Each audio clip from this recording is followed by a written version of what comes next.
আসসালামু আলাইকুম হাসান মাহমুদ ভাই। আসসালামু আলাইকুম, কেমন আছেন? হ্যাঁ, ওয়ালাইকুম সালাম। হাসান ভাই, আপনি কেমন আছেন? আপনার বাসার সবাই কেমন আছে? আলহামদুলিল্লাহ ভালো। আপনার কি অবস্থা? আলহামদুলিল্লাহ ভাই, দিনকাল চলছে আপনাকে কেমন? অনেক দিন পরে আমরা পেলাম। আমি একটু পরিচয় করে দিই, হাসান মাহমুদ উনি কিন্তু আমাদের হার্টের এডমিন হিসেবে ছিলেন। মাঝখানে কিছু পারিবারিক কারণে এবং ধর্মীয় কিছু কারণে উনি হার্ট থেকে কিছু সাময়িক অপশন নিয়েছিলেন এবং এখন আবার আমাদের মাঝে ফিরে এসেছেন। আমরা একটু আলোচনা করব। হাসান মাহমুদ ভাই, আপনার কাছে জানতে চাই, আপনি কি লিভারপুল ফ্যান নাকি চেলসি ফ্যান নাকি ম্যানচেস্টার ইউনাইটেড ফ্যান নাকি আর্সেনাল ফ্যান নাকি টটেনহাম ফ্যান? আমাদেরকে একটু বলেন, মানে ইংল্যান্ডে আমি আপনি ব- কাকে সাপোর্ট আমি করেন? আমি বলতে চাই আমি ক্লপের ফ্যান, বিকজ অফ সে যখন বর্ষিয়া ডর্টমুন্ডে ছিল আমি আচ্ছা। ভীষণ রকম তার ফ্যান ছিলাম। আমি সবসময় দেখতাম যে গার্দিওলার সাথে তার একটা দ্বৈরথ ছিল। সেই দ্বৈরথ কোনো সে সময় একটা মনে মনে একটু রাগী ছিলাম যে আমি রিবেরিকে পছন্দ করতাম না সামহাও। কেন পছন্দ, আরিয়ান রবেনকেও পছন্দ করতাম না। আমি চাইতাম ওরা হারুক। বর্ষিয়া তখন পেরে ওঠে নাই, তারপরে যখন লিভারপুলে আসলো ইপিএলটা সামহাও 100 পয়েন্ট নেওয়ার পরেও কিন্তু তারা 100-এর পারেনি। কাছাকাছি ছিল। সেক্ষেত্রে আমার মনে 96 হচ্ছিল, বা এরকম একটা হ্যাঁ কাছাকাছি ছিল। 100 একদম। হ্যাঁ, তো তারপরেও মনে হচ্ছিল যে না, সামহাও এটা জয়টা হতেই হবে, জয়টা হতেই হবে। আমার মনে হয় যে সামহাও পরবর্তীতে এসে শেষমেশ যে জয় হলো, এটা মনে হচ্ছে যে জয় আমার। আমার মনে হয় ক্লোপই আমাকে জয়টা এনে দিয়েছে, যদিও আমি জানি না যে জাফর হোসেন একটু কষ্ট পেয়েছে কিনা লিভারপুলের জয়ে, কিন্তু আমি কিন্তু খুব খুশি হয়েছি। আচ্ছা, আমরা একটু প্রশ্ন নিয়ে নেই। এখানে অনেকে প্রশ্ন করছে, সেটা হচ্ছে যে নুরুল আজমত রিয়াদ লিখেছেন, সবাই থাকেন, আমাকে যেতে হচ্ছে, বিদায়। হাসান মাহমুদ, আমরা কি কক্সবাজারে যাব নুরুল আজমত রিয়াদের সাথে দেখা করতে? করোনার একটু অবস্থা ভালো হলে না ইনশাল্লাহ। না, এটা তো এখন সময়ের দাবি যে আমাদের যাওয়া উচিত। আমাদের আসলে একদমই একঘেয়ে একটা পরিবেশের মধ্য দিয়ে আমরা আছি। সেক্ষেত্রে এই পরিবেশটার কিন্তু আমাদেরও কিন্তু একটা ভাবসা একটা অবস্থা আমাদের মনের মাঝে আছে। সেক্ষেত্রে সেই অবস্থাটা পরিবর্তনের জন্য আমাদের মনে হয় কক্সবাজারের সেই হাওয়া অন্তত আপনার জন্য তো এখন ভীষণ রকম জরুরি। কারণ আমরা জানি যে করোনার সেই মহাযুদ্ধ থেকে আল্লাহ তাআলা অশেষ রহমতে আমাদের সকলের দোয়া ছিল, প্রেয়ার ছিল, এবং আপনি সেখান থেকে ফিরে এসেছেন। এর জন্য আল্লাহ তাআলার কাছে শুকরিয়া। এবং এখন যেরকম একটু উদ্দীপনা আমরা দেখতে পাচ্ছি নতুন হেয়ার স্টাইলে, ভালোই কিন্তু লাগছে। আচ্ছা, আরিফিন শাহরুখ আপনার একজন ফ্যানও বলা যায়, আমাদের ডাই হার্টের মডারেটর, হার্টেও নিয়মিত পোস্ট করে, সে লিখেছেন রদ্রিগোর ভবিষ্যৎ সম্পর্কে সে জানতে চায় আপনার কাছে। আমার কথা হচ্ছে, জিদানের আন্ডারে কিন্তু ব্রাজিলের তরুণ প্লেয়াররা খুব ভালো করছে, সেক্ষেত্রে রদ্রিগোর কি রিয়াল মাদ্রিদে থাকা উচিত নাকি এক সিজনের জন্য বরুসিয়া ডর্টমুন্ডে লোনে যাওয়া উচিত? না, সেটা নিয়ে আসলে গতকালকেও আমি কথা বলছিলাম যে আসলে রদ্রিগো কিন্তু সময় পাচ্ছে, কিন্তু এখন সে যে পারফর্ম করছে আসলে বয়সটা কিন্তু খুবই কম। আর জাফর হোসেন ভাই, আপনি আমার সাথে অবশ্যই একমত হবেন, রিয়াল মাদ্রিদে খেলা কিন্তু একটি চাপের বিষয়। কারণ অনেক বেশি লাইমলাইট থাকে তার ভিতরে, যে তার উপর অনেক বেশি প্রত্যাশা থাকে। সেক্ষেত্রে আমার মনে হয় 1 বছর কিংবা 2 বছর যদি লোনে আরেকটু বিকশিত হতে পারে তাহলে মনে হয় ভালো হবে। কারণ সে কিন্তু ক্লাস, তার স্পিড, এগুলো নিয়ে কিন্তু কোনো সংশয় নাই। কিন্তু সেই চাপটা মনে হয় সামহাও সে নিতে পারছে না, যে কারণে কিন্তু রড্রিগোর যে অ্যাকচুয়াল পারফরমেন্সটা পুরোপুরি কিন্তু আমরা পাচ্ছি না। সেক্ষেত্রে আমার মনে হয় যে ওর ভবিষ্যৎ, আমার মন থেকে চাওয়া যে এক এক বছর কিংবা 2 বছর বর্ষিয়া ডর্টমুন্ড তো হলে হতেই পারে, স্পিড আছে সেখানে, হতে পারে, অথবা লোনে বা যাওয়া লা উচিত লিগার আমার কোনো মতে এক একটা দুই ক্লাবে বছর মাঝারি মানের, যেখানে বা সে লা লিগার কোনো একটা সিজনের সবগুলো ক্লাবে। ম্যাচ খেলতে পারবে। ইমরান রাইট, লিখেছেন, রাইট, এবং আরো মাদ্রিদ বেশি। কি চলতি সিজনে কোনো প্লেয়ার সাইন করেছে? জি ভাইয়া, করেছে। রেইনিয়ার জেসুসকে করলো, তারপরে রদ্রিগোকে করলো, তারপরে কুবুকে করলো, বেশ কিছু ইয়াং ট্যালেন্টকে মাদ্রিদ কিনে এনেছে। ইফতি লিখেছেন, রোনাল্ড কোম্যান নেদারল্যান্ডকে নিয়ে ইউরো জয়ের স্বপ্ন দেখছে। আহ, মানে ভালভের্দে যখন স্যাক হলো তখন কোম্যানের সাথে কথাও বলেছে, তখন শুনেছি কোম্যান বলেছিল নেদারল্যান্ডকে নিয়ে প্ল্যানিং হচ্ছে, এবছর ইউরো হওয়ার কথাও ছিল, হয়নি। সো রোনাল্ড কোম্যানকে আমরা পাচ্ছি না। হ্যাঁ। তো সেক্ষেত্রে আসলে কি হতে পারে, এই ধরনের একটা প্রশ্ন উনি করেছেন। আমার কাছে মনে হয় কি, কোম্যানের যে স্বপ্ন নেদারল্যান্ডকে নিয়ে ইউরো জয়ের, সেটার আগে সে আসলে বার্সায় আসবে না। কিন্তু বার্সেলোনাও হয়তো ভাবেনি যে এত দ্রুত দ্রুত তাদের কোচ বদল করতে হবে। আসলে ওরাও একটা সমস্যার কারণে বারবার কোচ নিয়ে সমস্যায় আছে। তবে আমার কাছে যেটা মনে হয় যে বার্সেলোনার এই মুহূর্তে একজন ভালো মাইন্ডের একজন ভালো তরুণ কোচ নিয়োগ দেওয়া উচিত। সেটা জাভি না হওয়াও বেটার হতে পারে, কারণ জাভির বয়স কম এবং এখন পর্যন্ত তার ভিতর সেই কমান্ডিং ভাবটা আসে নাই। সে মেসির সতীর্থ ছিল, পিকে তার সতীর্থ ছিল, তারা আসলে তাকে কোচ হিসেবে কোন নজরে দেখবে সেটাও প্রশ্ন। সেক্ষেত্রে আমার কাছে মনে হয় যে বার্সেলোনার এই মুহূর্তে এমন একজন কোচকে আনা উচিত যিনি ইউরোপে তাদেরকে ভালো পারফরমেন্স করাবে, অ্যাওয়ে ম্যাচে তাদেরকে সাহস যোগাবে। পচেটিনোর কথা অনেকে বলে, কিন্তু পচেটিনো কিন্তু এসপানিওলের কোচ হিসেবে সে জানিয়ে দিয়েছে সে কখনোই বার্সেলোনার কোচ হবে না। সেক্ষেত্রে আমার কাছে মনে হয় বার্সেলোনা রোনাল্ড কোমেনকে আনার জন্য আরেকটু ট্রাই করতে পারে। নেদারল্যান্ডের কোচ হিসেবে কিন্তু তার পারফরমেন্স খুবই ভালো, বার্সেলোনার লিজেন্ড। সেক্ষেত্রে আমার কাছে মনে হয় একটা চান্স রোনাল্ড কোমেনের থাকা উচিত। অর্থাৎ বার্সেলোনা চাচ্ছে, আমার মনে হয় সে যদি ট্রাই করে বার্সেলোনা তাদের সুদিন ফিরে পাবে। আশিকুল ইসলাম লিখেছে জুভেন্টাস কি ইউসিএল জেতার মতো টিম এখন আছে? আচ্ছা হাসান মাহমুদ ভাই, জানতে চাই মানে এইবারের ইউসিএল এ Juventus, PSG, Bayern Munich, Barcelona, Manchester City এই দলগুলোর মধ্যে আপনি কাকে এগিয়ে রাখবেন? এটা খুবই একটি জটিল প্রশ্ন আসলে। এবছর কিন্তু আমার কাছে মনে হয় কেউই কিন্তু সেরকম ফেভারিট কিনা, এটা কিন্তু একটি প্রশ্ন। অবশ্যই অনেকেই আর রিয়াল বলছে। মাদ্রিদকে কেন, রিয়াল মাদ্রিদ কেন থাকবে না, এটাও একটা হ্যাঁ, প্রশ্ন। ম্যানচেস্টার সিটির সাথে হেরে আমার গিয়েছে কাছে প্রথম লেগে, এই কারণে হয়তো বা অনেকে পিছিয়ে রেখেছে। তবে মানে হ্যাঁ, জুভেন্টাস, বায়ার্ন মিউনিখ, বিশেষ করে বায়ার্ন এবং পিএসজি এই মুহূর্তে যে আগুন ফর্মে আছে, এই দুই দলের চেয়ে কি বার্সেলোনা এগিয়ে থাকবে বা রিয়াল মাদ্রিদ বা ম্যানচেস্টার সিটি, কি মনে হয়? আমার মনে হয় ম্যানচেস্টার সিটি কিছুটা এগিয়ে থাকবে। তবে রিয়ালের বিষয়টা কি, রিয়াল কিন্তু বরাবরই দেখা গেছে যে পিছিয়ে থাকলেও কেন যেন ওরা মনে হয় একদম লাস্ট মিনিটের আগে হোপ কিন্তু ছাড়ে না। সামহাও ওরা এর আগে কিন্তু আমরা দেখেছি, আর সেই আগের কথা আমি আমি বিশ্বাস করতে চাই না, 92, 91, 93 মিনিটেও কিন্তু আমরা গোল দিতে কিন্তু অতীতে দেখেছি। আর গোল খেয়েছে ঠিক আছে, তারপরেও কিন্তু আমাদের হাল একটা ছাড়ে না। প্রত্যাশা আছে, হাল ছাড়ে না। তবে আমার মনে হয় যে পিএসজির যে বিষয়টা, আমি আপনার একটি লাইভ দেখছিলাম, আমি আমার ভাষায় না আপনার ভাষায় বলতে চাই, নেইমার একদম পুরোপুরি ফিট আছে, পিএসজি টিমটাও এখন স্ট্রং।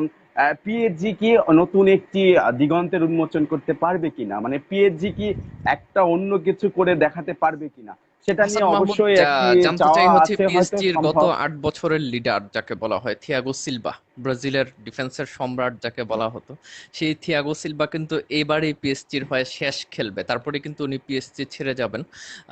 এইটা একটা রিজন। আর দ্বিতীয় হচ্ছে যে পিএসজির গত কয়েক বছরের যেটা সমস্যা ছিল যে গোলকিপাররা বারবার ভুল করে পিএসজি কে ডুবাতো, এবং বুফনের মতো গোলকিপারও ভুল করেছে পিএসজি তে খেলতে গিয়ে। এটা একটা কুফার মতো যে বুফনের মতো গোলকিপার এই ধরনের সিলি মিস্টেক করে পিএসজি কে ইউসিএল থেকে বাদ করে দিল। সেক্ষেত্রে রিয়াল মাদ্রিদের যে ইউসিএল এর সেই রাজা বলা হয়, যে গোলকিপিং এর রাজা বলা হয়তো যে নাভাসকে, মানে সারা বছর খারাপ খেললেও ইউসিএল এ গেলেই কিন্তু তিনি নায়ক। সেই পিএসজির হয়ে গত 7 ম্যাচে হ্যাঁ, হ্যাঁ, ইউসিএল এ কিন্তু মাত্র 5 ম্যাচে কোনো গোলই খায়নি নাভাস। সেই নাভাস এবং থিয়াগো সিলভাকে, নাভাসকে পাওয়া প্লাস থিয়াগো সিলভার শেষ ইউসিএল, নেইমার পুরোপুরি ফিট, এই মুহূর্তে পিএসজি ইকার্দির মতো স্ট্রাইকার কিনেছে, ডি মারিয়া ইকার্ডির মতো আগুনে ফর্মে স্ট্রাইকার আছে, আছেন, ডি পিএসজির মারিয়া কিন্তু আছে। একটা চান্স আছেই বলা যায়। এবং সবচেয়ে বড় কথা, ওরা কিন্তু হ্যাঁ, এই মুহূর্তে ভালো কিছু মিডফিল্ডারও তাদের দলে পেয়েছে, আর্জেন্টাইন প্যারাদেস, হেরেরা স্পেনের, এবং ভেরাত্তির কথা তো বলতেই হয় যাকে আপনিও পছন্দ করেন, ভেরাত্তি খুবই আগুনে ফর্মে আছে। এত ভালো ভালো হ্যাঁ, প্লেয়ার, এবং ফ্রান্সও ফুটবলও কিন্তু তাদের জন্য একটা ভালো সুযোগ করে দিয়েছে যে তারা কিন্তু ইউসিএল এ যাওয়ার আগেই তাদের কোপা ফ্রান্সের 2টা ম্যাচ খেলবে, 24 তারিখে একটা, 1 তারিখে একটা, অর্থাৎ আগস্টের শুরুতেই তারা ম্যাচ খেলে একদম ফুললি ম্যাচ ফিটনেস নিয়ে কিন্তু তারা ইউসিএল এ খেলতে নামবে। এত অ্যাডভান্টেজ কি তাদেরকে, আমার মনে হয় যে আপনি কি মনে করেন না যে কাজে লাগানো উচিত? না, আমি বিশ্বাস করি যে পিএসজির পুরোপুরি চ্যাম্পিয়ন্স লিগ জেতার মতো সব ধরনের সক্ষমতা আছে, এবং তাদের কোয়ালিটি, স্পিড, এমবাপ্পে সহ সব মিলিয়ে কিন্তু সব দিক থেকে এগিয়ে। কিন্তু একটি বিষয় জাফর ভাই আমার মনে হয় মনে রাখার বিষয়, সেটা হচ্ছে সামহাও পিএসজি কেন যেন মনে হয় যে সেই চাপটা নিতে, কিংবা কখনো যেহেতু ইউসিএল জেতেনি সেই হিসাবে আমরা ইউসিএল জিততে পারি, এই যে একটি মন প্রেশার। মানসিকতা, একটা জাগরণ, একটা প্রেশার, সেই একটি বড় ম্যাচগুলোতে কিন্তু আমরা দেখেছি তারা এগিয়ে থেকেও কিন্তু হেরে প্রেশারে গেছে, হেরে তিন যাচ্ছে। শূন্যতে এগিয়ে থেকেও হেরে হেরে যাচ্ছে। সেক্ষেত্রে হারার আগে আমরা হারবো না, রিয়াল মাদ্রিদের যেই একটা স্পিড বা এই ধরনের একটা বিষয়, যে আমরা কোনোভাবেই হারবো না, ডু অর ডাই, আমাদেরকে জিততেই হবে, উজ্জীবিত হতেই হবে, এইরকম একটি মন মানসিকতা নিয়ে যদি তারা এগোতে পারে এবং তারা যদি মনে করে আমাদের অতীতে যা হয়েছে সবটা ভুলে গেছি, আমরা অতীতের কোনো কিছু নেই, ডেফিনেটলি আমাদের সামনে এই একটাই পয়েন্টটা গোল, হাসান মাহমুদ, চ্যাম্পিয়ন্স লিগ মানে জিতবো। ফুটবলের সবচেয়ে বড় পয়েন্ট, বড় বড় কোচরাও বলে যে মানে আমার মনে আছে যে একজন বড় কোচ কিছুদিন আগে বলেছিলেন যে ইউসিএল ফাইনালের আগে আমি আমার দলকে বলেছি যে অতীতে কি ঘটেছে সব ভুলে মাঠে নামো। ইভেন বার্সেলোনা যখন 1990 সাল পর্যন্ত ইউসিএল জিততে পারেনি, তখন কিন্তু ক্রুইফ তাদেরকে ফাইনালে নামার আগে বলেছিল তোমরা যাও, জাস্ট খেলাটা উপভোগ করো, জিততে হবে এই চিন্তাও করার দরকার নেই। সেরকম একটা যে একদম রিফ্রেশ মাইন্ড, যে কোনো চিন্তারই দরকার নেই, মাঠে নামবো, খেলবো, জিতে চলে আসবো, জিতার চিন্তাও করার দরকার নেই, নিজেদের খেলাটা খেলো, খেললেই জিতবো, এই ধরনের একটা মেন্টালিটি নিয়ে যদি নামতে পারে তাহলে আমার মনে হয় যে সম্ভব। আচ্ছা, সিদ্দিক শাকিল চৌধুরী লিখেছেন, জাফর ভাইয়া মেসিকে নিয়ে আপনার এত মাথা ব্যথা কেন? হাসান মাহমুদ, মেসির মতো একটা প্লেয়ার যদি মাথায় ব্যথা না দেয় তাহলে ব্যথাটা আসলে দিবে কে, আপনি একটু আমাকে বলেন। মেসির লেভেলের একটা ডেফিনেটলি, প্লেয়ার, ডেফিনেটলি। বিশ্বসেরা একটা প্লেয়ার, সেই যদি আমাদেরকে মাথা ব্যথা না দেয়, ঠিক আছে, তাহলে ব্যথাটা আসলে কে দিবে?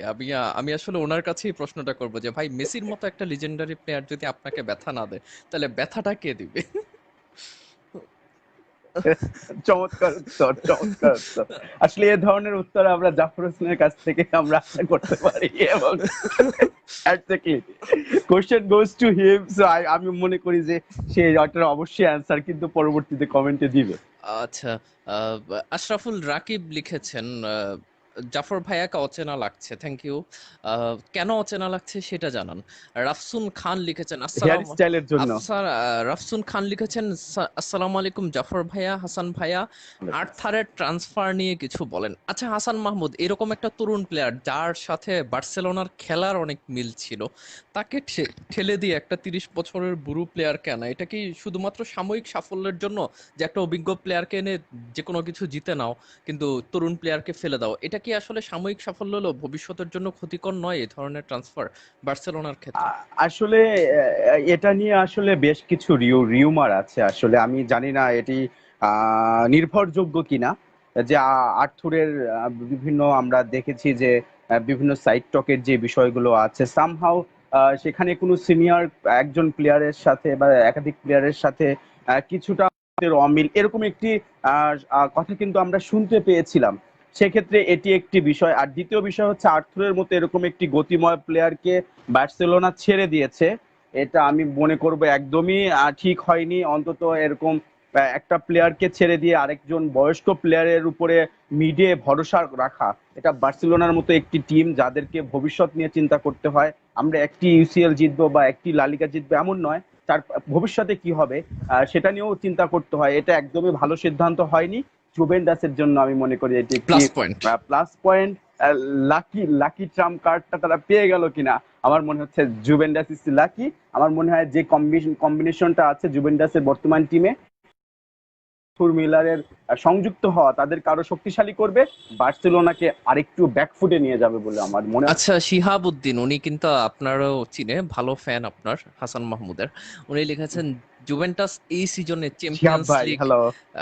জিততে পারবে কি এই স্কোয়াড নিয়ে, আপনার কি মনে হয়? আচ্ছা হাসান মাহমুদ, আর্থার যাওয়ার কারণে ওদের মিডে যে একটা সমস্যা ছিল, যে বল ধরে রাখা বা ক্রিয়েটিভিটিতে এগিয়ে যাওয়া, এই ব্যাপারগুলো যে সমস্যা, সেটা কি চলে গেল কিনা, এবং জুভেন্টাস কি একটু শক্তিশালী হয়ে গেল কিনা হঠাৎ করে এই ইউসিএল এর জন্য? কি মনে হয় জিততে পারবে কিনা? তবে এই ইউসিএল কিন্তু আর্থার খেলতে পারবে না, সেক্ষেত্রে মানে পিয়ানিচ খেলবে, তো সেক্ষেত্রে কি মনে হয় যে জুভেন্টাসের কাছে কিন্তু রোনালদো, ডিবালা, ডগলাস কস্তার মতো প্লেয়ার আছে, ওদের ডিফেন্স অবশ্যই ওয়ার্ল্ড ক্লাস, সমস্যা শুধু মিডে, কিন্তু হঠাৎ করে কি ওরা জেগে উঠতে পারবে কিনা? ওরা কিন্তু এর আগে দুইবার ইউসিএল ফাইনাল খেলেছে গত 5 বছরে।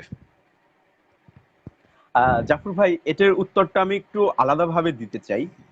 আপনি কিন্তু এর আগে বলেছিলেন যে একটা টিম হিসাবে যদি আমরা বলি, তাহলে রিয়াল মাদ্রিদকে অনেকেই মনে করে যে তারা হচ্ছে হলো কিং অফ চ্যাম্পিয়ন্স লিগ। আর যদি আমি একজন প্লেয়ার হিসাবে বলি, তাহলে কিন্তু একজনের পারফরমেন্স কিন্তু সকলকে ছাপিয়ে যায়, সেটা হচ্ছে কিন্তু ক্রিস্টিয়ানো রোনালদো। এই ট্রাম্প কার্ডটা কিন্তু জুভেন্টাসের আছে। সেক্ষেত্রে কিন্তু জুভেন্টাসের হয়ে ক্রিস্টিয়ানো রোনালদো যে ফর্মটা রিয়াল মাদ্রিদের হয়ে দেখিয়েছে অতীতে, সেটা কিন্তু সেভাবে পুরোপুরি ভাবে যে মেলে ধরতে পেরেছে, এটা বলাটা কঠিন, এটা একটা বড় আর্গুমেন্ট। এইবার সে পারবে কিনা। এইবার কিন্তু আমরা দেখেছি যে মাঝখানে বিরতির পরে যে এসেছে, আমার কাছে মনে হয় যে উজ্জীবিত একটা মনোভাব নিয়েই জুভেন্টাস এসেছে, এবং রোনালদোর খিদে কিন্তু আছে একদম গত লাস্টের দিকে। ম্যাচেও এক গোল হয়তো দুই আর এক অ্যাসিস্ট দুইটা করেছে বছর সেভাবে রোনালদো। দেখাবে। সেক্ষেত্রে আমার মনে হয়, গত ম্যাচে এক গোল দুই অ্যাসিস্ট রাইট, করেছে, ফর্মে সেক্ষেত্রে এসেছে। আমার মনে হয় যে হ্যাঁ, হ্যাঁ, রাইট, ফর্মে চলে এসছে। সেক্ষেত্রে আমার মনে হয় সে যদি তার বেস্টটা দিতে পারে, সে যদি তার 80%ও দিতে পারে, তাহলে জুভেন্টাসের জয়ের রথ থামানো চ্যাম্পিয়ন্স লিগের প্রত্যেকটা দলের জন্যই কঠিন হয়ে যাবে। ইমামুল হক লিখেছেন সর্বোচ্চ স্পিডি ফুটবলারকে আমি জানি ব্রুনো হেনরিকে 38 কিলোমিটার। আসলে এটা নিয়ে আমার একটু জানতে হবে, আমি আসলে এই ব্যাপারটা শিওর না। এই মুহূর্তে যে উলভারহ্যাম্পটনের আদামা ট্রাওরে আছে, তার গতি খুব ভালো। একসময় তো গ্যারেথ বেলের গতিও খুব ভালো ছিল। ব্রুনো হেনরিকের কথা আমিও শুনেছিলাম যে সে সর্বোচ্চ গতি, কিন্তু আসলে আমরা ফুললি ক্লিয়ার না, এটা আমরা পরবর্তীতে আপনাকে জানিয়ে দিব। সিয়াম লিখেছেন ভাইয়া অ্যাটলেটিকো মাদ্রিদ বনাম বার্সেলোনা ম্যাচ নিয়ে আপনাদের মতামত। হাসান মাহমুদ জানতে চাই, এই মুহূর্তে 2 পয়েন্টে পিছিয়ে বার্সেলোনা লা লিগায়, ম্যাচ আছে হাতে মাত্র 6টি।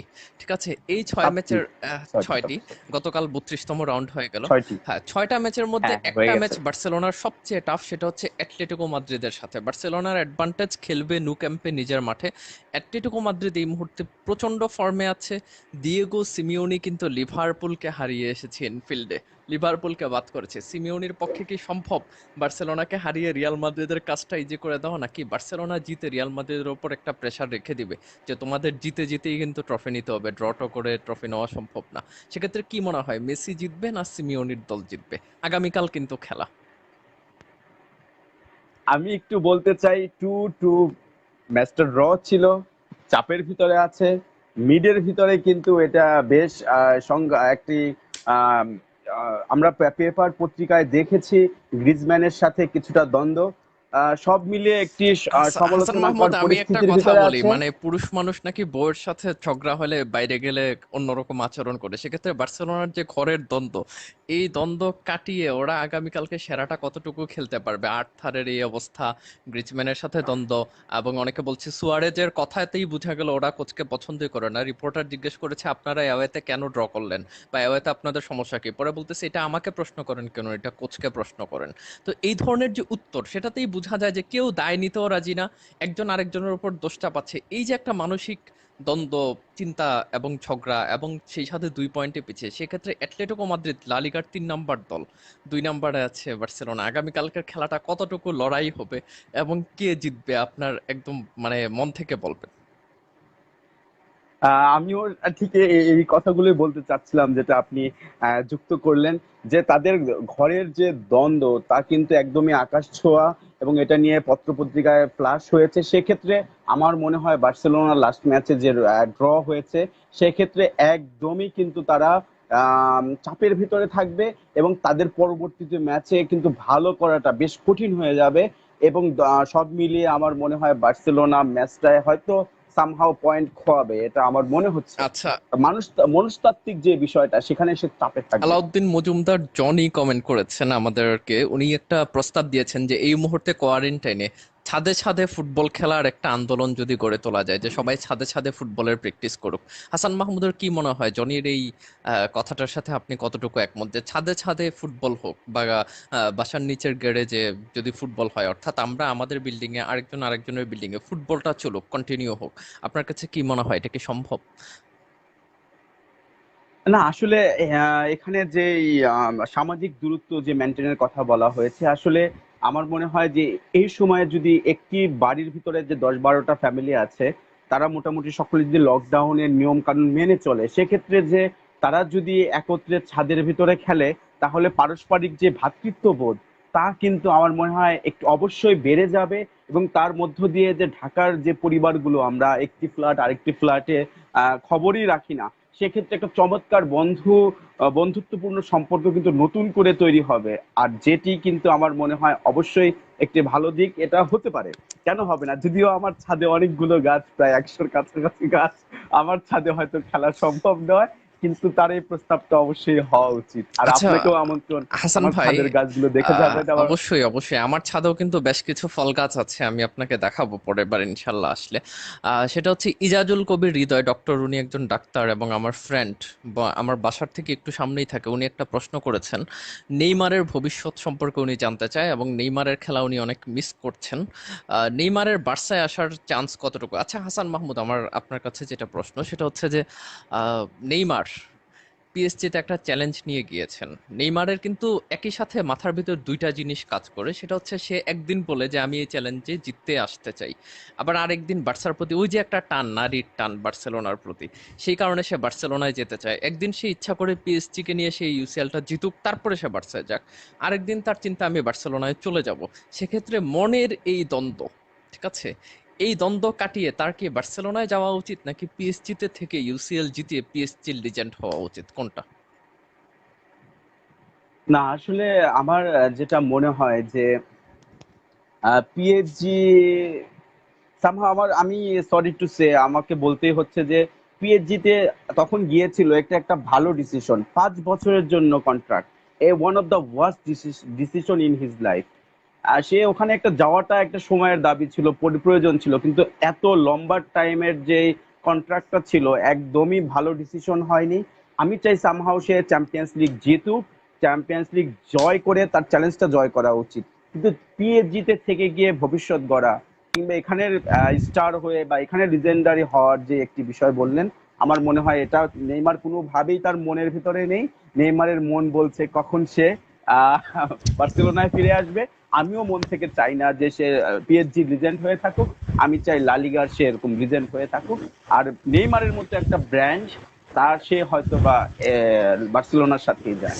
আচ্ছা, তার মানে আপনি চাচ্ছেন যে নেইমার বার্সায় ব্যাক করুক, কিন্তু রিয়াল মাদ্রিদ যদি চায় সেক্ষেত্রে আপনি কি করবেন? রিয়াল মাদ্রিদে চান নাকি বার্সায় চান? এক্ষেত্রে আপনার কাছে এক কথায় উত্তর চাই। বার্সেলোনায় তো তার খেলা দেখেছি, এবার না হয় রিয়ালের হয়ে দেখবো। আমার মনে হয় এখানে একটি গুরুত্বপূর্ণ পয়েন্ট আমি একটু বলতে চাই, আচ্ছা, যে নেইমারকে যে ফ্রি রোলে খেলানো, হ্যাঁ, তো বর্তমানে আমরা জানি যে রিয়ালে কিন্তু ভিনিসিয়াস আছে, কিন্তু এই পজিশনটাতে যদি নেইমারকে নেওয়া হয় রিয়াল মাদ্রিদে, সেক্ষেত্রে কিন্তু মোটামুটি লেফটের এই পজিশনটাতে রিয়াল নেইমারকে খেলানো হবে। তো সেক্ষেত্রে সেক্ষেত্রে ভিনিসিয়াসের আমার মনে ভবিষ্যৎ হয় যে নিয়ে একটা আসে, সমস্যা। হ্যাঁ ভিনিসিয়াসের ভবিষ্যৎ নিয়ে একটি সংশয়। তবে আমার মনে হয় নেইমারের যে খেলার স্টাইল এবং তার যে গতি, তার যে ড্রিবলিং, স্পেশালি ড্রিবলিং এর ভিতরে যে একটু সময় ক্ষেপণ করা, যে কারণে সে অনেকগুলো ট্যাকেলের শিকার হয়, আমার মনে হয় সেই জিনিসটার ক্ষেত্রে সাপোর্ট দেওয়ার মতো একমাত্র একটা দুইটা টিম যদি থাকে, তাহলে হচ্ছে রিয়াল মাদ্রিদ এবং বার্সেলোনা। একমাত্র সেখানে গেলেই সে তার এক সমস্ত ছন্দ, যেটা বলে ফুটবল শৈল্পিকতা, সেটা দেখানো সম্ভব। আর সেই লিগের যে স্ট্র্যাটেজি আছে, আমরা দেখতে পাই যে স্টার লিগ প্লেয়ারদেরকে ওয়ানে সে কিন্তু প্রচুর, স্টার প্লেয়ারদেরকে লা লিগায় হ্যাঁ কিন্তু ভালোভাবে ইয়ে দেওয়া হয়, সাপোর্টটা দেওয়া হয় যে তাদেরকে যেন হ্যাঁ রাইট, অতিরিক্ত ফাউল না করা সাপোর্ট হয়। দেওয়া হয়, অতিরিক্ত ফাউল করা হয়, কিন্তু লিগ ওয়ানে সে অনেক ট্যাকেলের শিকার হয় এবং অনেক ফাউলের বাজে রকমের ফাউল আমরা দেখতে পেয়েছি। সেক্ষেত্রে সে যদি রিয়াল মাদ্রিদ কিংবা বার্সেলোনায় আসে এবং রিয়ালে আসে, তাহলে একটা আগুনে ফুটবলার, একটা অন্যরকম নেইমারকে আমরা দেখতে পারবো, আচ্ছা, এটা আমার মনে হয়। আরিয়ান হাসান উনি একজন বার্সেলোনা ফ্যান, উনি লিখেছেন পেরেজ লাস্ট কয়েক বছর ধরে কম বয়সী প্লেয়ার কিনলো, আর আমাদের আবিদাল অর্থাৎ বার্সেলোনার স্পোর্টিং ডিরেক্টর, উনি সব বুড়ো বুড়ো প্লেয়ার কিনলো এবং বার্সেলোনার সাথে মানায় না এই ধরনের প্লেয়ার কিনেছে, এটা নিয়ে উনি দুঃখ প্রকাশ করেছে। ফয়সাল আহমেদ হৃদয় লিখেছেন চেলসির পরবর্তী সিজনটা কেমন হতে পারে, কতটা সফল হতে পারে নতুন সাইনিংগুলো। এখানে লিভারপুল ফ্যান আছে, আমি কিছু বলতে চাই না, আমি জাস্ট বলতে চাই নেক্সট সিজনে আমরা তাদেরকে দেখে নিব ইনশাআল্লাহ। সাথে ম্যানচেস্টার সিটিও আছে। আমার কাছে মনে হয় যে চেলসি নতুনভাবে রিবিল্ড হচ্ছে, বিশেষ করে দুইটা প্লেয়ার তারা অলরেডি কিনেছে, আরও তিন চারটা ওয়ার্ল্ড ক্লাস প্লেয়ার তারা কিনবে। আমরা কিন্তু গত 2 সিজন ধরে ভাই প্লেয়ার কিনছি না, টাকা কিন্তু আমাদের হাতে এখন অনেক, কেউ আমাদের কাছ থেকে প্লেয়ার নেওয়ার ক্ষমতা এই মুহূর্তে নেই। চেলসির হাতে এখনো 250-300 মিলিয়ন ইউরো আছে, তারা চাইলে যে কোনো বড় প্লেয়ারকে নিয়ে আসতে পারবে ইনশাআল্লাহ। না জানি আমরাই নেইমারকে নিয়ে আসি, কে ইনশাল্লাহ জানে। আচ্ছা, আরাফাত লিখেছেন আমরা আমার চাই মনে যে হয় সেই দ্রোগবার মতো করে আবার সেই যদি চেলসি ফিরে চেলসি আবার আসুক। চ্যাম্পিয়ন্স লিগ জিতে যায়, কে বলবে, আচ্ছা, হতেও পারে। হতেও পারে। আরাফাত লিখেছেন আমার মনে হয় রদ্রিগো বা ভিনি, আহ, দুইজনের একজনকে আগামী 3 মৌসুমেও মাদ্রিদের ভবিষ্যতে দেখছি না। আহ, অনেকটা হাকিমের মতো। ভাইয়া আপনি এটা ভুল বলেছেন। রদ্রিগো, ভিনিসিয়াস অলরেডি মাদ্রিদের নিয়মিত প্লেয়ার হয়ে গিয়েছে। রদ্রিগো চ্যাম্পিয়ন্স লিগে হ্যাটট্রিক করেছে, সেখানে নিয়মিত বা ভবিষ্যৎ দেখছেন না, এটা কেমন কথা হলো? রদ্রিগোর একটু সময় লাগছে মানিয়ে নিতে, কিন্তু ভিনিসিয়াস তো অলরেডি জিদানের গুড বুকে চলে এসেছে। সে অলরেডি রিয়াল মাদ্রিদের নিয়মিত পারফর্মার, এবং সে গত 2-3টা ম্যাচে মাদ্রিদের গত 4 ম্যাচের ভিতর 2টাতেই তার সর্বোচ্চ রেটিংও ছিল আমার জানা মতে, সোফা স্কোরে। সো এই ধরনের প্লেয়ার যদি মাদ্রিদের ভবিষ্যৎ না হয়, তাহলে ভবিষ্যৎটা কে হবে? হ্যাজার্ড যেহেতু বয়স বাড়ছে, হ্যাজার্ডের সাথে থেকে থেকে ভিনিসিয়াস কিন্তু জায়গাটা দখল করে নেবে লেফট উইং এ। আহ, আতিকুল ইসলাম লিখেছেন 2022 বিশ্বকাপে আতিক ভাই, হাসান মাহমুদ এবং আমার খুব প্রিয় আতিক ভাই, যিনি আমাদেরকে অনেকদিন ধরে বিরিয়ানি হ্যালো খাওয়াচ্ছেন আতিক। না। আতিকুল ইসলাম ভাই, পুরান ঢাকার আতিক ভাই, উনি লিখেছেন 2022 ও বিশ্বকাপে, আতিক ভাই, 2022 আমরা বিরিয়ানি বিশ্বকাপে খেতে আসতেছি। সুলতানস্টাইনে 2022 বিশ্বকাপে ব্রাজিল জাতীয় দলে রাইট ব্যাক ও রাইট উইং এ আমার কাছে দুর্বল মনে হচ্ছে। এই পজিশনে কে কে খেলতে পারে, আর সেন্টার ফরওয়ার্ড কে হতে পারে, এটা নিয়ে আমরা এর আগেও আলোচনা করেছি। সেন্টার ফরওয়ার্ড তো টিটের গুডবুকে এই মুহূর্তে গেব্রিয়েল জেসুস আছে, তারপরে ফিরমিনো আছে, রিচার্লিসন আছে, এবং রাইটে কিন্তু ব্রাজিলের হাতে মেথিয়াস কুনহার কথা দেখলাম, ওই দিনও হাসান মাহমুদ লিখেছেন কুনহার মতো ভবিষ্যৎ প্লেয়ার, তারপরে কার্লোস ভিনিসিয়াস, তারপরে নেরেসের মতো প্লেয়ার আছে, এবং এভারটনও কিন্তু রাইট উইংয়ে খেলতে পারে। সো রাইট উইংয়ে প্লেয়ারের কোনো অভাব নেই, এবং রাইট ব্যাক পজিশনে কিন্তু ব্রাজিলের শাখতার দনেস্কে এই মুহূর্তে ইউরোপে ডোডো খেলছে, এবং এমারসন রিয়াল বেটিসে খেলছে এই মুহূর্তে। রাইট ব্যাক হিসেবে লা লিগায় সর্বোচ্চ গোল অ্যাসিস্ট কিন্তু এবার এমারসনের। সুতরাং চিন্তার কিছু নেই, এবং ভালো কিছু প্লেয়ার আছে, তৈরি হয়ে যাবে 2022। ইমরান লিখেছেন আমি নেক্সট সিজনের কথা বলেছিলাম, মানে নেক্সট সিজনে কোনো প্লেয়ারকে সাইন করাবে কিনা? লিভারপুল হ্যাঁ করাবে, আমরা যতটুকু শুনেছি যে 2টা প্লেয়ার লিভারপুল কিনবে, কিন্তু কাকে কিনবে? যেমন ডিফেন্সের ব্যাপারে অনেকে কোলিবালির কথা বলছে, তারপরে দিয়েগো কার্লোস, ব্রাজিলিয়ান একজন ডিফেন্ডার, সেভিয়াতে খেলেন, এই 2টা প্লেয়ারের দিকে ক্লপের চোখ আছে। এবং স্ট্রাইকার পজিশনে অন্তত একটা প্লেয়ার সে কিনবে, যেহেতু ফিরমিনো রেস্ট পাচ্ছে না। সালাহ, ফিরমিনো এই দুজনকে রেস্ট দেওয়ার জন্য হলো একটা স্ট্রাইকার ক্লব কিনবে নেক্সট সিজনে, কারণ লম্বা সিজন। ইফতি লিখেছেন বার্সা কোচ কি টেন হাগ হতে পারে? আয়াক্সের হয়ে সে গত ইউসিএল এ অনেক ভালো করেছে। আচ্ছা হাসান মাহমুদ, গত সিজনের আয়াক্স যারা রিয়াল মাদ্রিদ এবং জুভেন্টাসকে বাদ করেছে, সেই দলের কোচ এরিক টেন হাগ, সে যদি তার খেলার সাথে কিন্তু আয়াক্স এবং বার্সেলোনার খেলার স্টাইলটা কিন্তু অনেকটা সেম। আয়াক্স যেই ধরনের ফলো করে, ফুটবলকে ফলো করে, বার্সেলোনাও সেটা ফলো করে, তাদের একাডেমির ধারণাও কিন্তু এক। আয়াক্সের ওনাকে আজকের এই পজিশনে নিয়ে আসার পেছনে যার অবদান সবচেয়ে বেশি। তো এক্ষেত্রে আমি জানতে চাই যে এরিক টেন হাগকে যদি বার্সেলোনার দায়িত্ব দেওয়া হয়, সে কি ভালো করতে পারবে?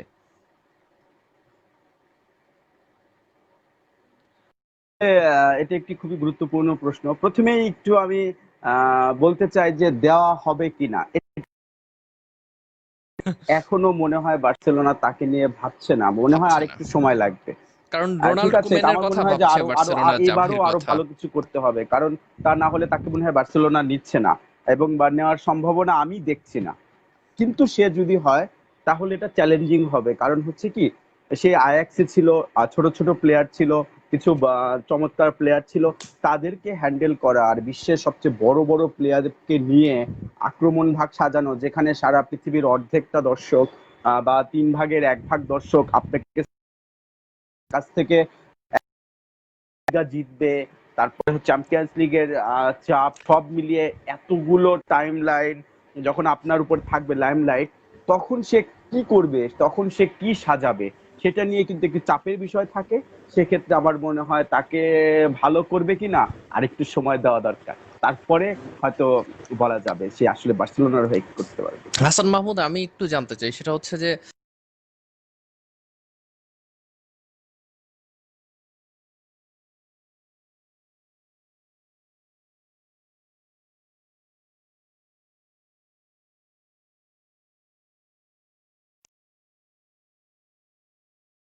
হাসান মাহমুদ আমাকে শুনতে পাচ্ছেন কিনা? আমার হ্যালো। নেটওয়ার্কে একটু আমি সমস্যা ছিল। হ্যাঁ, তো যেটা বলতে চাই সেটা হচ্ছে যে মানে হ্যাঁ, হ্যাঁ, বার্সেলোনার হ্যাঁ, যেই আমি শুনতে পাইনি। বার্সেলোনার যেই মানে চিন্তাধারা, মানে ওরা যে ধরনের সাফল্য চায়, সেই ধরনের সাফল্যের যে প্রেসার, এই প্রেসার কি টেন হাগ নিতে পারবে কিনা, এটাই কিন্তু সবচেয়ে বড় প্রশ্ন, যেটা আপনি বলছিলেন যে মানে হ্যাঁ আমার ভালো কোচ, অনেক আমার ভালো মনে কোচও হচ্ছে কিন্তু এটা প্রেসারে কঠিন। অনেক সময় রাইট। বাজে হয়ে যায়, বা অর্থাৎ তাদের পারফরমেন্সটা কিন্তু বাজে হয়ে যায়। সেক্ষেত্রে বার্সেলোনার সাথে সাফল্যের সাথে যুক্ত এই ধরনের কেউ, রোনাল্ড কোমেন বা জাভি, যারা বার্সেলোনার সাফল্যের সাথে যুক্ত, বা পিয়ান্টো বার্সেলোনার বি দলের কোচ, যিনি বার্সেলোনাকে দেখছেন উঠতে বসতে, তো এই ধরনের কোচকে আনাই মনে হয় যুক্তিযুক্ত। রাইট। আহ, আমার মনে রাগিবুল হয় এটাই হাসান ভালো হবে লিখেছেন, সবচেয়ে। এন্ডোম্বেলের বার্সায় যাওয়ার ব্যাপারে আপনার ডিসিশন কি? অর্থাৎ উনি জানতে চেয়েছেন যে দুইটা প্লেয়ার মানে কুতিনহো এবং এন্ডোম্বেলের একটা কথা শোনা যাচ্ছে যে টটেনহাম এন্ডোম্বেলেকে দিয়ে কুতিনহোকে নিয়ে যাবে, এবং মুরিনহো নাকি টটেনহামে কুতিনহোকে চাচ্ছে, যেহেতু তার সাথে এন্ডোম্বেলের সম্পর্ক খুব খারাপ। সেক্ষেত্রে এই ডিলটা আমার মনে হয় দুই দলের জন্যই ভালো হবে। কুতিনহোরও দরকার এমন একটা দল, এমন একটা কোচ যে তাকে কেন্দ্র করে আবার একটা দল সাজাবে। সো টটেনহাম তার জন্য একটা বেস্ট অপশন। আর টটেনহাম তাকে মিডে খেলাবে, তার যে পজিশন সেই পজিশনে তাকে খেলাবে, এবং তার সামনে হেরিকেনের মতো প্লেয়ার থাকবে, সনের মতো প্লেয়ার থাকবে, খুব ভালো একটা চান্স। এন্ডোম্বেলেকেও বার্সার দরকার। আমার মনে হয় 50-50 দুই দলের জন্য উইন উইন সিচুয়েশন হবে যদি যায়। উম, তানভীর জ্যাক লিখেছেন, সিটি, ম্যানচেস্টার সিটি এবং বায়ার্ন এবারের ইউসিএল এ এগিয়ে, যেটা হাসান মাহমুদ একটু আগে বলেছিল যে সবচেয়ে এগিয়ে ওনার দৃষ্টিতে একটু হলেও সবার চেয়ে এগিয়ে আছে সিটি, তারপরে বায়ার্ন এবং পিএসজির কথা উনি বলেছেন। আমিও একমত, তবে আমার কাছে মনে হয় বায়ার্ন একটু এগিয়ে, তাদের অ্যাটাকিং যেই ফর্মটা এই মুহূর্তে চলছে, বা ওদের ডিফেন্সও কিন্তু ভালো করছে, ম্যানুয়েল নয়ারের মতো গোলকিপার আছে। এটা আমার কাছে মনে হয় কি যে ইউসিএল এর মতো জায়গায় কয়েকটা টিম একদম কাছাকাছি থাকে, 19-20 19-20। ইফতি লিখেছেন, বার্সেলোনায় জাভি বা তরুণ কোনো কোচ না নেয়া এই মুহূর্তে ভালো, বিগ টিম বিগ বস ছাড়া আসলেই অচল, বার্সায় পেপ ক্লব জিদান টাইপের কোচ দরকার। অর্থাৎ হাসান মাহমুদ যেটা বলছিলেন একটু আগে, আমিও যেটা বললাম, যে আসলে প্রেসারের সাথে মানিয়ে নিতে পারবে এই মুহূর্তে। জাভি এখন যাবে, জাভি তো মেসির সাথে খেলেছে, পিকের সাথে খেলেছে, জাভি বার্সেলোনায় বুস্কেটসের সাথে খেলেছে, ওরা একটা ফ্রেন্ড সার্কেল। এখন একজন ফ্রেন্ড আরেকটা ফ্রেন্ডকে বলতে পারে না ধমক দিয়ে যে তুমি এটা করো, বা এরকম কিছু একটা, যে জাভির আসলে যাওয়াটা ঠিক হবে কিনা এই মুহূর্তে, কারণ বার্সেলোনায় বেশ কিছু আর কি সময়, আর এমন কি কিছু সময়। প্লেয়ার আছে যারা ছিল জাভির ফ্রেন্ড। তো আসলে এই মুহূর্তে যাওয়াটা কতটুকু যৌক্তিক হবে এটা নিয়ে আমরা আসলেও সন্দিহান। কাজী সাকিব লিখেছেন, এবারের ব্যালন ডিওর কে জিততে পারে, কঠিন একটা প্রশ্ন। সবচেয়ে বেশি এগিয়ে আছে লেভানদস্কি, লিগে 34 গোল, ইউসিএল এ 6 ম্যাচে 11 গোল। তো লেভানদস্কির জন্য এবার সবচেয়ে বড় সুযোগ ইউসিএল জেতার, এবং নেইমারের জন্য একটা চান্স আছে যদি ইউসিএল জিততে পারে, মেসি এবং রোনালদোর সামনেও সেম চান্স যদি ইউসিএল জিততে পারে। এবং এই চারজনের বারে আউট অফ বুক যদি বলা হয়, একটা নাম যদি আমি বলি, অনেকে হাসতে পারে, কিন্তু আমার কাছে মনে হয় যে নামটা চলে আসতেও পারে। যদি বেনজেমা রিয়াল মাদ্রিদকে ইউসিএল এর ফাইনালে নিয়ে যায় এবং লা লিগা যদি মাদ্রিদ জিতে, তাহলে কি বেনজেমা ইউসিএল জিততে পারে না হাসান মাহমুদ? এবারের লিগে কিন্তু সে দ্বিতীয় হ্যাঁ, ডেফিনেটলি। সর্বোচ্চ না, আপনার স্কোরারদের লিস্টে আপনার আছে এবং ভালো আপনার অ্যাসিস্টও করেছে। না, এখানে জাফর ভাই একটা বিষয় যেটা বললেন একদমই কিন্তু ক্লিয়ার কাট কথা। সেটা হলো যে যদিও লেভানডস্কি বায়ার্নের হয়ে জার্মান লিগে সর্বোচ্চ গোল করেছে, but that is not well enough তাকে কিন্তু চ্যাম্পিয়ন্স এই নেয়ার জন্য। সেক্ষেত্রে অবশ্যই কিন্তু চ্যাম্পিয়ন্স লিগটা অনেক বড় ফ্যাক্টর। চ্যাম্পিয়ন্স লিগ যার ঘাড়ে ভর করে জেতা হবে, যিনি চ্যাম্পিয়ন্স লিগ জেতাতে পারবেন, তারই সবচেয়ে অর্থাৎ বেশি সর্বোচ্চ কিন্তু চান্স থাকবে। পারফর্মার আর সেক্ষেত্রে যাকে বলা বেনজেমা হয়। যদি জেতাতে পারে, সর্বোচ্চ পারফর্মার, রাইট, সর্বোচ্চ পারফর্মার যিনি হবেন, সেক্ষেত্রে বেনজেমা যদি হয়, কেন নয়? আর বেনজেমা কিন্তু লাস্ট অনেকগুলো ম্যাচে দেখেছি চমৎকার দুর্দান্ত খেলেছে। আমার মনে হয় সে তার সেই আগের সেই চিরাচরিত রূপ আমরা দেখি। মোমবাতি কিন্তু একদম লাস্টের দিকেও চমৎকার একটা ঝলক দেখায়। আচ্ছা আচ্ছা। বেনজেমা মনে হয় সেরকম একটি চমৎকার ঝলক দেখাচ্ছে। তার সাদেক সম্ভাবনা আহমেদ রয়েছে লিখেছেন, অবশ্যই। সাদেক আহমেদ, তবে আমার ধারণা যে এবার সবচেয়ে এগিয়ে লেভানদস্কি ইউসিএল এবং লিগের পারফরমেন্সে। সে অলরেডি ইউসিএল লেভানডস্কি। এবং লিগ মিলিয়ে 45টা গোল, এবং 6 ম্যাচে 11 গোল ইউসিএল এ, তার দল কোয়ার্টার ফাইনালে। আর দুইটা ম্যাচও যদি জিতে ফাইনালও যায়, তাহলে আমার মনে হয় টপ 2 এর ভিতর সে থাকবে, ইভেন সে হ্যাঁ, জিতার সম্ভাবনা বেশি। হ্যাঁ, ডেফিনেটলি, ডেফিনেটলি। সাদেক আহমেদ লিখেছেন, আমাদের সিলেটের হার্টের মেম্বার, ফাইনাল উনি পর্যন্ত লিখেছেন, যেতে হবে। জাফর ভাইয়া পরিস্থিতি ঠিক হলে সিলেটে রিয়াল মাদ্রিদ বার্সেলোনা ম্যাচ কবে আয়োজন করবেন? হাসান মাহমুদ, আমরা কিন্তু সিলেটে যাওয়াই উচিত, আমরা অনেকদিন যাচ্ছি না।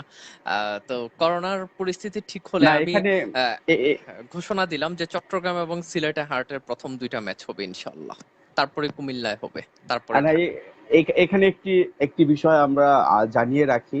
আমাদের ফুটবলীয় যে কার্যক্রমটা সেটা কিন্তু আমরা নর্মালি শুরু করি, যেটা সেটা হলো আমরা শাহজালাল রহমতুল্লাহ আলাই এবং শাহপরান রহমতুল্লাহ আলাই তাদের মাজার জিয়ারতের মধ্য দিয়ে। সেক্ষেত্রে আমাদের করোনা যদি এবার আমরা যেগুলো ইন্টারন্যাশনাল যে নিউজগুলো দেখতে পাচ্ছি, চীনের একটি ভ্যাকসিন ট্রায়ালে আছে, তারপরে ইংল্যান্ডের একটি ভ্যাকসিনও ট্রায়ালে আছে, সেগুলো বাজারজাত হতে হতে প্রায় নভেম্বর ডিসেম্বর কিংবা জানুয়ারি চলে যাবে। সেক্ষেত্রে জানুয়ারি মাসের দিকে আল্লাহর রহমতে করোনাটাও নিয়ন্ত্রণে আসবে।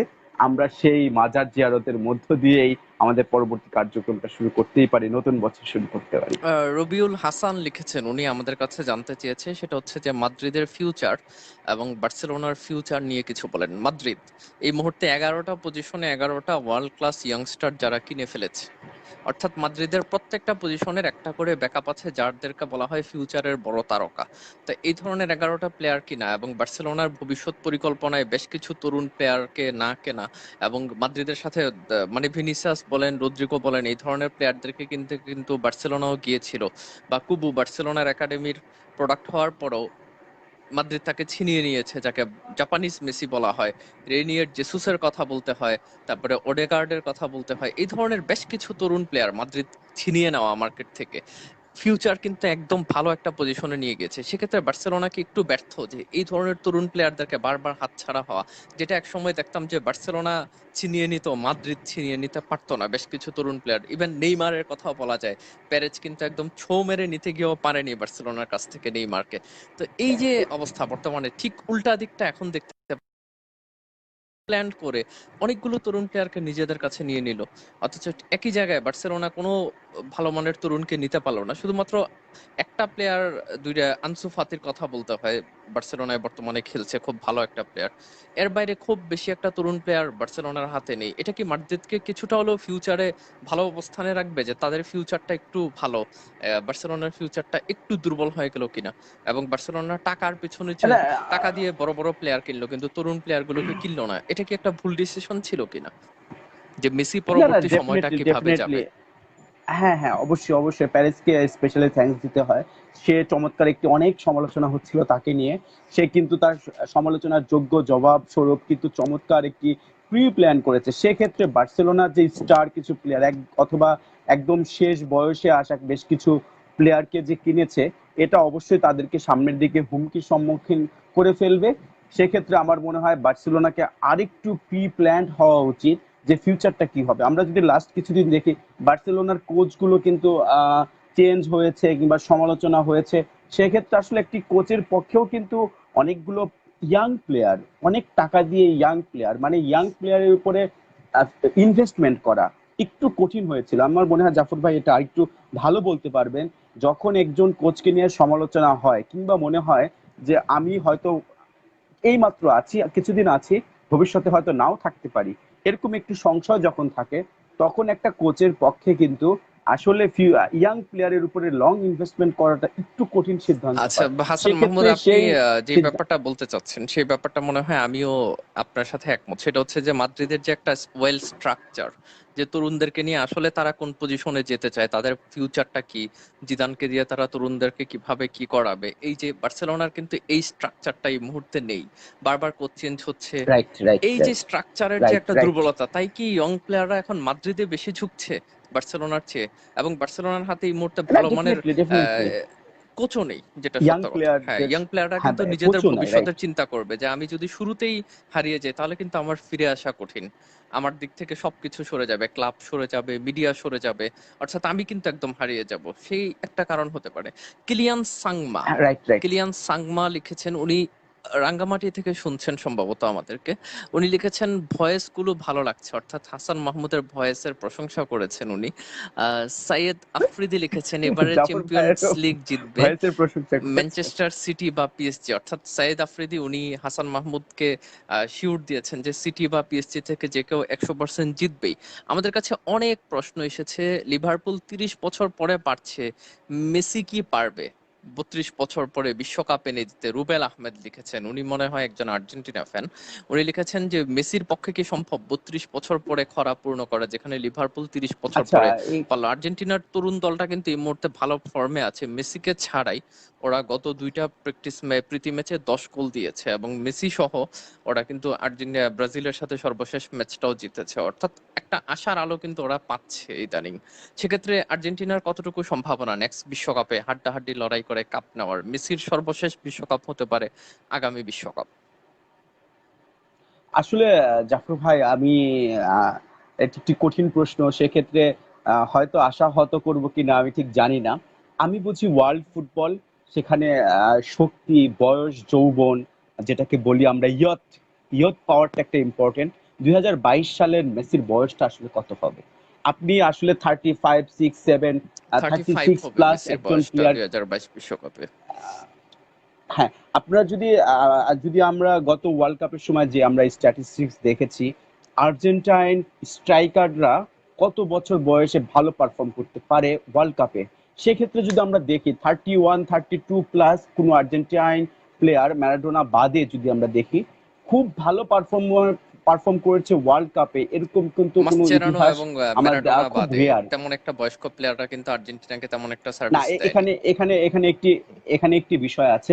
মাস্কোরানোর পজিশনটা কিন্তু মিডে ডিফেন্সে, ছিল। হ্যাঁ, সেক্ষেত্রে, হ্যাঁ, ডিফেন্সে, ডিফেন্সিভ মিড ডিফেন্সে বা সেন্ট্রাল ডিফেন্সিভ মিড, ডিফেন্ডার দুইটা পজিশনেই সে প্লে করেছে। হ্যাঁ, বা সেন্টার ডিফেন্ডার। সেক্ষেত্রে কিন্তু একটা স্ট্রাইকিং পজিশনের কিন্তু একটা 35 এজের একটা প্লেয়ারকে নিয়ে আর্জেন্টিনার মতো একটা দলে পারফর্ম করাটা আমার মনে হয় খুব কঠিন হবে। সেক্ষেত্রে জাফর ভাই, আমি একটি কথা স্পষ্ট আপনাকে ক্লিয়ারলি বলতে চাই, সেটা হচ্ছে আর্জেন্টিনায় কিন্তু অনেক দিন ধরেই বয়স্ক যে প্লেয়ারগুলো আছে তাদেরকে নিয়ে, বা স্টার প্লেয়ার আছে তাদেরকে নিয়ে অনেক পরীক্ষা নিরীক্ষা হয়েছে, এবং ম্যাক্সিমাম টাইমেই একটা দলগত পারফর্ম করতে কিন্তু তারা ব্যর্থ হয়েছে। আমার মনে হয় কোচের একটা লং টার্ম প্ল্যান করা দরকার। ইয়াং কিংবা একদম স্টার হয়ে যায়নি কিন্তু ভালো পারফর্ম করছে এমন একটা প্লেয়ার নিয়ে তাদের উপর ভরসা রেখে আরো 2টা বছর যদি একটানা খেলানো যায়, আমার মনে হয় বয়স্ক যে প্লেয়ার গুলো আছে, স্টার প্লেয়ারদের রেদার দেন, যদি ইয়াং প্লেয়ারদেরকে নিয়ে খেলানো হয়, তারা অনেক ভালো করতে পারবে, এবং তাদেরকে নিয়ে আমি অনেক বেশি সম্ভাবনা দেখি। যদি একাধিক স্টার প্লেয়ারকে খেলানো হয় রানিং টিমের, তাহলে আমি আর্জেন্টিনার জয় একদমই দেখতে পাই না। আচ্ছা, তো জানি না আপনি একমত হবেন আমাদের কিনা। কাছে এখনো সাদেক আহমেদ লিখেছেন, উনি অনেকটা চ্যালেঞ্জের মতোই বলেছেন যে জাফর হোসাইন ভাই, সিলেটে হার্টের বার্সেলোনা এবং রিয়াল মাদ্রিদ ম্যাচে কখনোই রিয়াল মাদ্রিদ জিততে পারেনি। আমি এবার কিন্তু কোচ হিসেবে হাসান মাহমুদকে নিয়ে আসবো, আমরা কিন্তু রিয়াল মাদ্রিদের জয় নিয়েই সিলেট থেকে ফিরতে চাই এবার। আমি চিন্তা করেছি হালা হাসান মাহমুদ। মাদ্রিদ, হালা মাদ্রিদ, হালা মাদ্রিদ। আচ্ছা, আমাদেরকে আসলে অনেকগুলো প্রশ্ন এসেছে, আমরা অনেক প্রশ্ন পাচ্ছি যার জন্য আমাদের একটু তাড়াতাড়ি করে উত্তর দিতে হবে। তানবীর খান তুহিন লিখেছেন, জাফর ভাই কেমন আছেন, হাসান ভাই কেমন আছেন? আচ্ছা, ঠিক আছে, আমরা দুজনেই ভালো ভালো আছি আছে, আলহামদুলিল্লাহ। আলহামদুলিল্লাহ। আব্দুল্লাহ আল সিয়াম লিখেছেন, রিকি পুইক কি কম নাকি? রিকি পুইক ভালো একটা প্লেয়ার, কিন্তু ওর এখনো অনেক কিছু শিখতে হবে। আপনারা, আমি দেখলাম যে বার্সেলোনা ফ্যানরা গত ম্যাচে পুইগের পারফরমেন্স নিয়ে খুবই খুশি, কিন্তু মজার ব্যাপার হচ্ছে গত ম্যাচে পুইক কোনো চান্সই ক্রিয়েট করতে পারেনি। এখন কেন খুশি এটা আমি আসলে জানতে চাই তাদের কাছে। না, হয়তোবা আসলে মাঠের। আমি আমি একটি কথা বলতে চাই, যে গত ম্যাচের একটি বিষয়, সেটা হচ্ছে কিন্তু লাস্ট যে গোলটা বার্সেলোনা দিল, সেখানে কিন্তু স্পানিওলের একজন ডিফেন্ডারের সেল্টা কিন্তু একটা সেল্টা ভিগো মারাত্মক সেল্টা ভিগো অমার্জনীয় ভুল ছিল। হ্যাঁ, সেল্টা ভিগো, সরি। সেক্ষেত্রে কিন্তু আহ, সেই মিস্টেকটা না হলে কিন্তু অবস্থাটা অন্যরকম হতে পারতো। সেক্ষেত্রে কিন্তু আসলে চমৎকার খুব চান্স ক্রিয়েট করেছে, খুব ভালো খেলে একদম ডমিনেটিং একটা পজিশনে ছিল। এরকম বলাটা কিন্তু কঠিন। আমার কাছে ভাবনার মনে বিষয় হয় যে আছে, সামর্থ্য এক দুই আছে দিনের বিশ্বের পারফর্ম অন্যতম নয়। সেরা প্লেয়ার হওয়ার পুইগের। নোমান আহমেদ সময় রিমান দিতে হবে, লিখেছেন, সময় দিতে সিলেটে হবে। স্বাগতম জানাবো আপনাদেরকে ইনশাল্লাহ। ওকে, আলহামদুলিল্লাহ নোমান, আপনাকে ধন্যবাদ।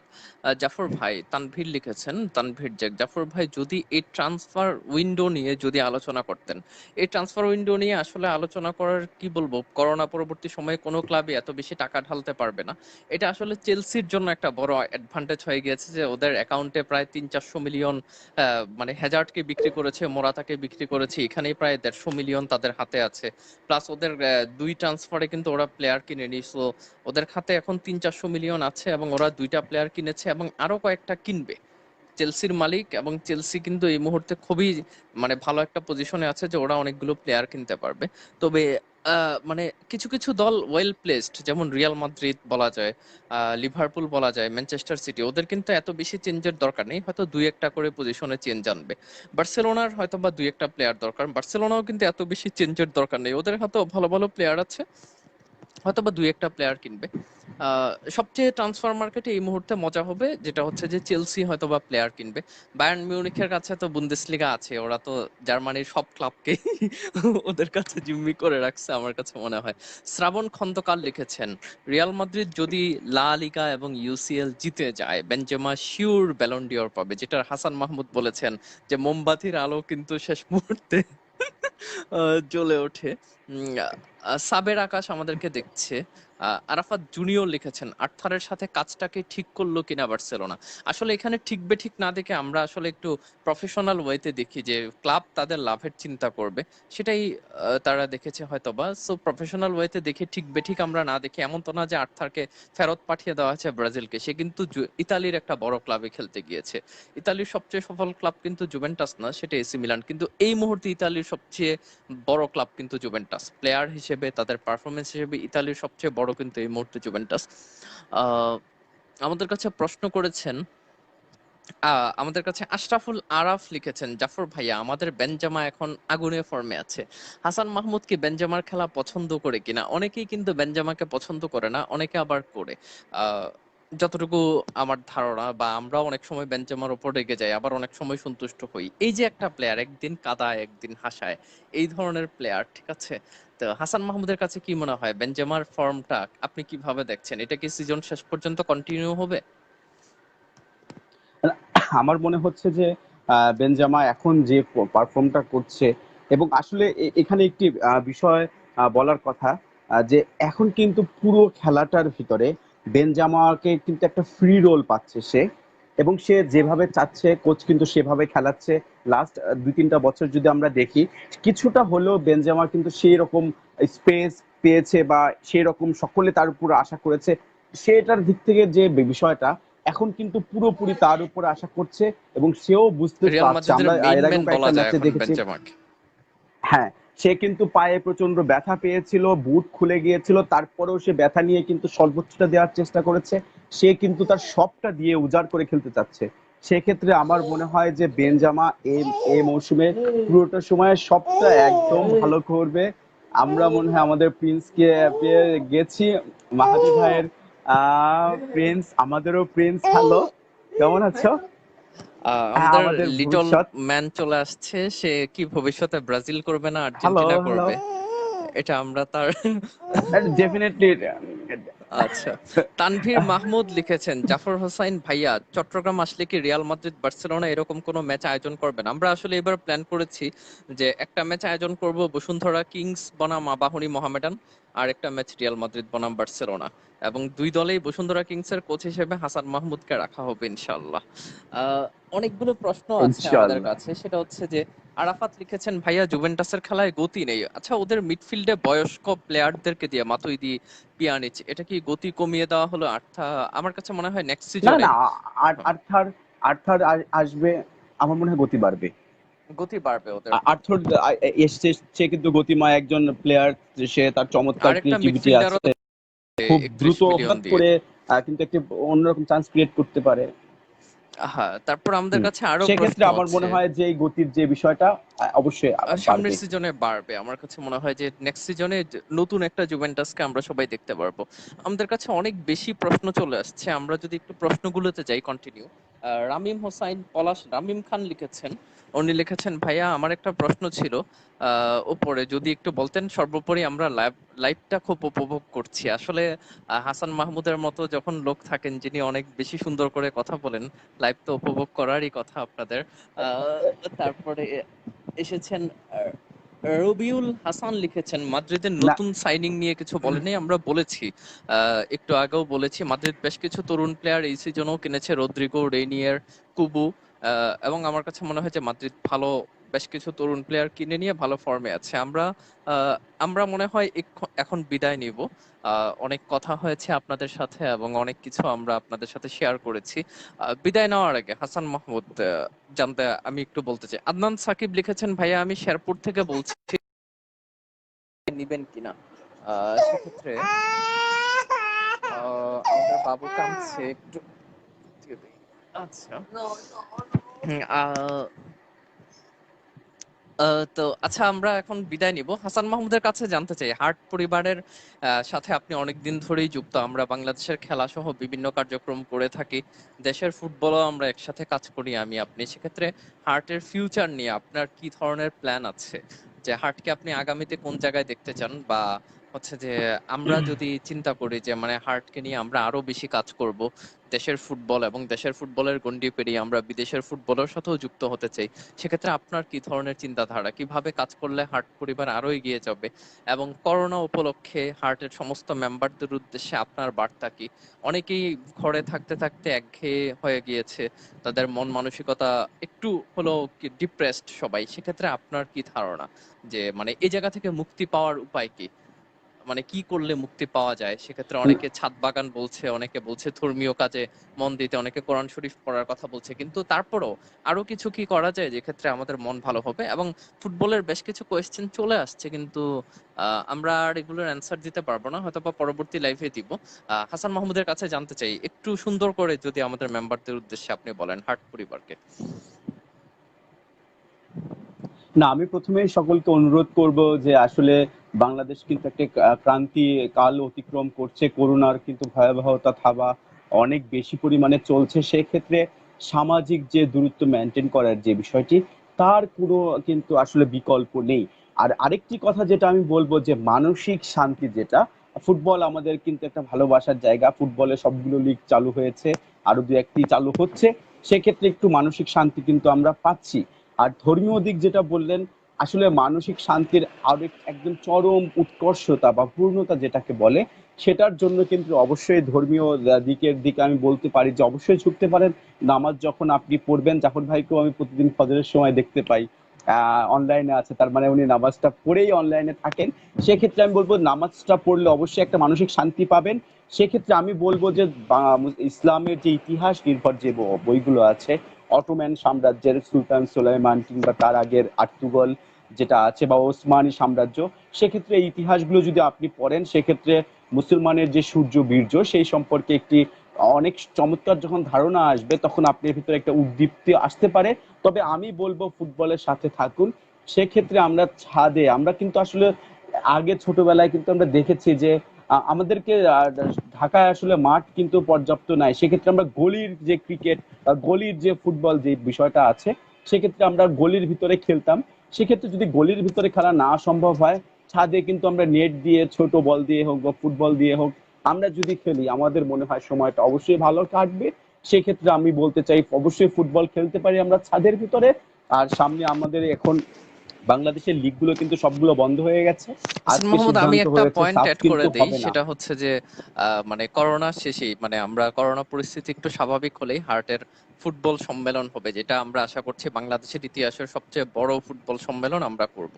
যে প্রোগ্রামটা, সেই প্রোগ্রামের একজন অর্গানাইজার আপনি, এবং বলা যায় যে আপনার মাধ্যমে এই প্রোগ্রামটা হবে বাংলাদেশে, এবং আমরা থাকবো, আমরা সবাই মিলে হার্ট পরিবারের সমস্ত এডমিনরা মিলে এই কাজটা করব। তো আমরা সেক্ষেত্রে, জাফর হোসেনের সাথে আছি। তো এই আমরা ক্ষেত্রে জাফর আপনার হোসেনের বার্তাটা সাথে কি? এই থাকবো। ফুটবল সম্মেলনটা সফল হোক। অনেকেই কমেন্টও করেছে যে মানে প্রোগ্রাম, মানে করোনা শেষ হলেই তারা সবাই একত্রিত হতে চায় ফুটবল প্রেমীরা। এই ফুটবল সম্মেলন নিয়ে আপনার বার্তা কি?